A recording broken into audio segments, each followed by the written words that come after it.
Kita masuk ke panggilan yang ke 20 nih. Di surah An-Nisa. Jadi di Al-Baqarah ada berapa? 11. Di Ali Imran ada berapa? Ada 7. Nah, sekarang kita masuk An-Nisa. Kita udah 1 tuh dari An-Nisa. Ini yang kedua di surat An-Nisa ayat 29-nya. Tentang haramnya memakan harta sesama saudara kita. Harta orang-orang beriman dengan cara yang batil. Dan haramnya membunuh jiwa dengan tanpa alasan yang benar.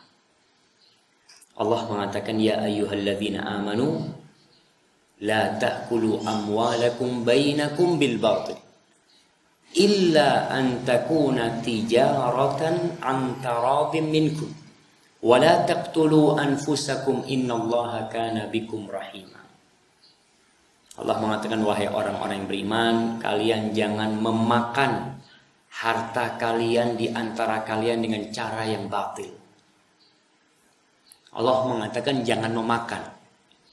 Bukan berarti kalau ngambil nggak apa-apa Ustaz. Kan larangannya nggak boleh makan. Umpamanya ngambil motor boleh nggak? Yang dilarang kan makan. Sebenarnya tujuan harta itu sejatinya buat apa? Insya Allah ngeliat semua pada ngeliat. Ini kayaknya homeschooling semua. Insya Allah, duduk yang baik. Masya Allah. Baik, kembali kita lanjutkan. Tujuan harta sebenarnya untuk dimakan. Tujuan utamanya untuk dimakan. Yang lainnya itu tambahan sebenarnya. Makanya kalau kita lihat zakat fitrah atau zakatul fitr itu apa? Makanan. Soalnya kalau yang lainnya tambahan. Para ulama berucap apakah boleh zakatul fitr itu berupa uang? Tetap jumhur ulama mengatakan makanan. Karena tujuannya dari mengumpulkan harta adalah makan. Kemarin kita bicarakan, sangat disayangkan ketika orang memiliki harta 1 triliun tapi nggak bisa makan. Orang punya harta 1 triliun, dia bayangkan jemaah. Ana pernah sebutkan di beberapa kajian, Ana bertemu dengan salah satu orang terkaya di Indonesia. Bahkan pernah menjadi orang paling kaya di Indonesia. 1 hari penghasilannya itu 70 miliar. Bisa bayangin. Antum kalau dapat penghasilan 70 miliar, kira-kira bisa sholat di STDI? Kayaknya nggak bisa. 70 miliar. Dan dia pakai kursi roda. Kurus orangnya. Udah, wallahu alam, banyak larangan dari dokter. Nggak boleh ini, nggak boleh itu. Karena berpenyakitan. Punya uang segitu. Maka tujuan utamanya Allah memberikan rizki itu adalah ya dimakan itu. Tapi kita nggak boleh melakukan hal yang lain, mengambil harta saudara kita seperti mencuri walaupun tidak dimakan, atau ghosab. Ghosab itu menguasai harta orang, dan ini sesuatu yang banyak terjadi di masyarakat. Kadang-kala masyarakat itu masih belum paham kenapa terjadi penggusuran. Kadang-kala anak berpikir, oh zalim ini yang menggusur. Ternyata yang zalim itu yang digusur. Mereka ada tanah kosong, dikasih izin untuk menempatin. Fadl tempatin, orang memang nggak dipakai. Ketika disuruh pindah bertahun-tahun nggak mau. Kata dia nggak. Anak sudah bapak anak di sini dari sejak dulu. Loh, iya bapakmu, kakekmu di sini dulu. Ini bukan punya mereka. Ketika digusur minta ganti rugi. Dan kalau antum lihat ya, Jember, Bondowoso, situ Bondo itu ada jalur kereta api yang mati dan sudah jadi rumah-rumah. Nanti ketika mau dihidupkan kembali, mereka akan minta ganti rugi. Karena apa? Loh, ini kita nggak bisa, itu sudah punya negara memang tanah itu. Jadi ghosab ini nggak boleh dalam Islam, menguasai harta orang lain dengan paksa. Ketika disuruh pergi, minta ganti rugi. Ada seorang teman cerita di Yaman ya, urusan makan harta saudara dengan batil ini. Kontrakan. Ada orang kontrak rumah dan bertahun-tahun tidak bayar, diminta tidak mau. Akhirnya si pemilik diminta untuk pembiayaan tidak mau. Pemilik rumah sampai mohon-mohon sama dia. Sudah mas, sampean keluar, gak usah bayar kontrakan 10 tahun yang gak bayar, gak usah bayar sudah. Yang penting bapak keluar. Enggak, saya enggak mau keluar. Gimana ya? Kadang-kala kan ya terjadi di masyarakat kita. Antum nagih utang. Nagih utang. Bapak punya utang 10 juta. Oh iya, sebentar kata dia. Dia masuk ke rumah, mengeluarkan celurit. Mau diambil uangnya atau ini saya bayar kata dia. Akhirnya dia mau makan harta saudaranya dengan cara yang batil. Illa an takuna tijaratan antara. Kecuali kalian boleh ngambil harta saudara kalian, makan harta saudara kalian itu dengan cara jual beli antara minkum, yang berdasarkan ridho birridho. Antara minkum ini artinya kita membeli dengan cara ridho, tidak ada pemaksaan. Kita juga menjual tidak ada pemaksaan.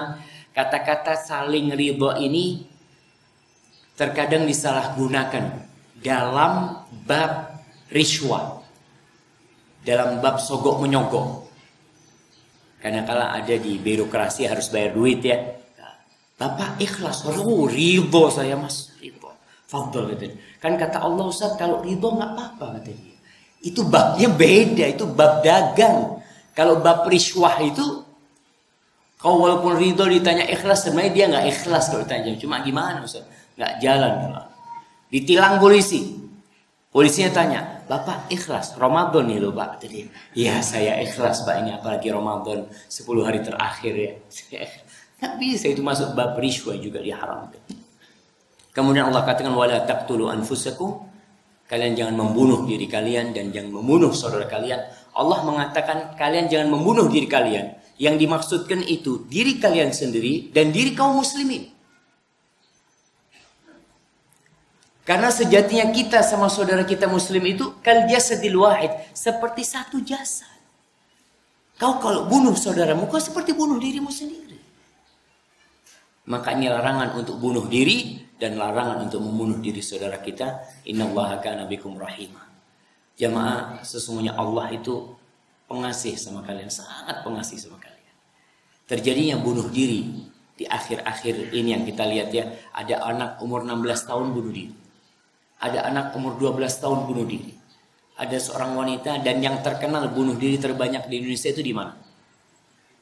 Di Gunung Kidul. Rata-rata masalahnya ekonomi. Atau kalau yang anak-anak muda-mudi ini masalahnya putus cinta. Dia bunuh diri. Innallaha kana bikum rahimah. Allah itu sangat pengasih kepada kalian. Sehingga orang ketika mau membunuh dirinya, orang itu tidak punya hak membunuh diri. Dia tidak punya hak. Makanya para ulama ketika berbicara tentang boleh nggak orang menjual organ tubuhnya, ridho birridho nih. Saya punya ginjal saya jual, ini kan milik anak. Nggak, itu milik Allah. Allah titipin nama kau. Kau cuma boleh pakai, nggak boleh jual-jual. Anak mau jual mata anak mau jual kaki anak, mau jual anak-anak. Sehingga muncul, na'udzubillah min dzalik, perempuan-perempuan yang menjual diri dengan pandangan ini kan tubuh anak, ini kan organ anak, nggak usah ikut-ikut. Oh, itu tuh Allah yang ngasih sama kau. Ada aturan. Sebagaimana kalau ada, ini akhir Ramadan ini banyak pertanyaan, Ustadz boleh nggak pakai mobil dinas untuk mudik ke kampung? Itu kan mobil dikasih untuk dipakai. Apa boleh umpamanya pegawai negeri jual tuh mobil? Saya kan ini mobil saya diserahin Ustaz. Saya mau pakai mudik, nggak ada aturannya. Apa saja yang boleh kau gunakan dan apa saja yang tidak boleh kau gunakan. Aturan itu harus ditaati. Begitu pula dengan tubuh yang Allah berikan kepada kita, nyawa ini yang Allah berikan kepada kita. Sesungguhnya Allah itu jamaah maha pengasih kepada kita. Baik. Yang selanjutnya yang ke-21 di surah An-Nisa lagi ayat 43 berkaitan dengan larangan sholat ketika mabuk. Ini ketika proses pengharaman khamr. Larangan sholat ketika mabuk dan haramnya sholat serta berdiam di masjid bagi orang yang sedang junub dan disyariatkannya tayamum untuk uzur. Ini di surat An-Nisa ayat 43. Allah mengatakan ya ayyuhalladzina amanu, Wahai orang-orang yang beriman, la taqrabus sholata wa antum sukara. Kalian jangan mendekati sholat, kalian jangan sholat dalam kondisi mabuk. Antum mabuk. Proses pengharaman khamr ini subhanallah cukup panjang. Dari sejak mulai pertanyaan tentang khamr dan judi. Qul fihima itsmun kabir wa manafi'u linnas. Khamr itu ada bahayanya yang sangat besar, dosa yang besar, ada manfaatnya buat manusia, tapi dosanya, bahayanya lebih besar daripada manfaatnya.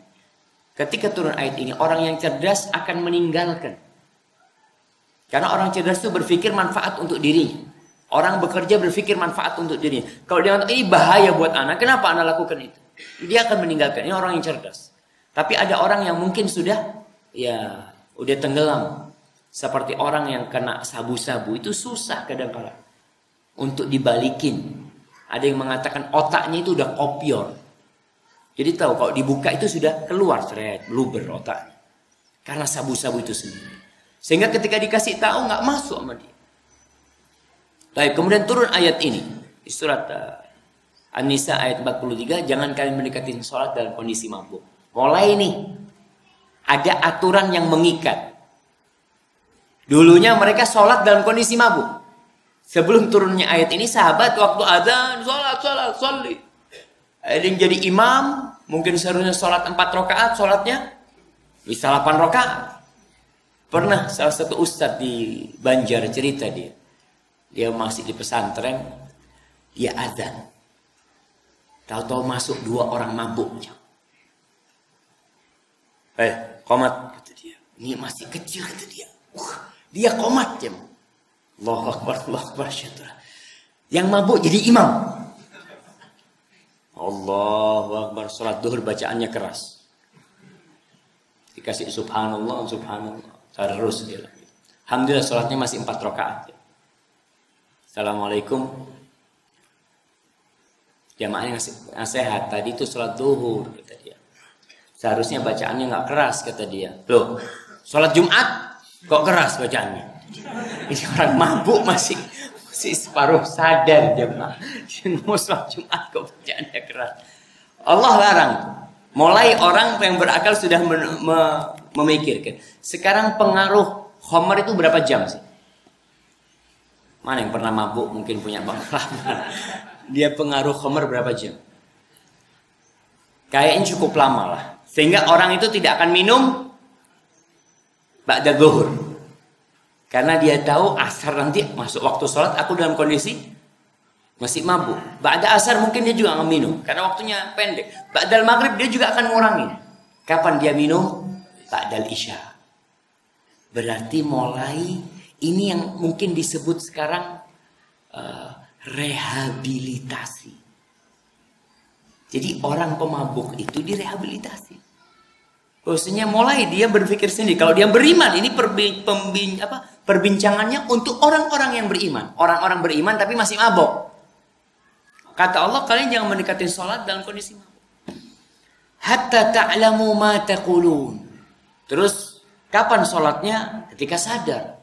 Kalian tahu dengan apa yang kalian ucapkan. Wala junuban, ini selesai nih. Kemudian Allah katakan wala junuban illa abiri sabilin hatta taghtasilu. Dan orang yang junub juga nggak boleh sholat, nggak boleh tinggal di masjid tuh. Illa abiri sabilin, kecuali dia yang mau lewat, dia punya keperluan di masjid itu. Dan kita tahu sebagian sahabat itu tidurnya di masjid. Ashabus Suffa, 70 dari sahabat kira-kira tidur di masjid. Bisa jadi mereka junub di sana. Bagaimana dia nggak boleh tinggal di masjid, tapi mengambil sesuatu, mau lewat jalan, mau keluar atau mau ngambil sesuatu nggak apa-apa. Hatta taghtasilu, sampai kapan? Sampai dia mandi, baru dia boleh tinggal di masjid, baru dia boleh sholat. Wa in kuntum marda au ala safarin, kata Allah, apabila kalian dalam kondisi sakit atau safar, au jaa ahadukum minkum minal ghaid, atau salah seorang di antara kalian datang habis mengqadha hajatnya, au lamastumun nisa, atau kalian habis menyentuh wanita. Ini ayat yang menjadi dalil dalam mazhab Syafi'i bahwa menyentuh wanita membatalkan wudu. Karena difahami menyentuh wanita yang menyentuh dengan telapak tangan itu yang menyentuh. Sedangkan sebagian ulama yang lainnya berpandangan bahwasanya makna lamastum ini adalah jama'tumun nisa, kalian menjima istri-istri kalian. Ini tidak akan kita bahas dalam kesempatan kali ini. Falam tajidu ma'an, lalu kalian tidak mendapati air. Fatayammamu sa'idan thayyiba, maka hendaklah kalian mencari itu, dituju tuh debu yang baik.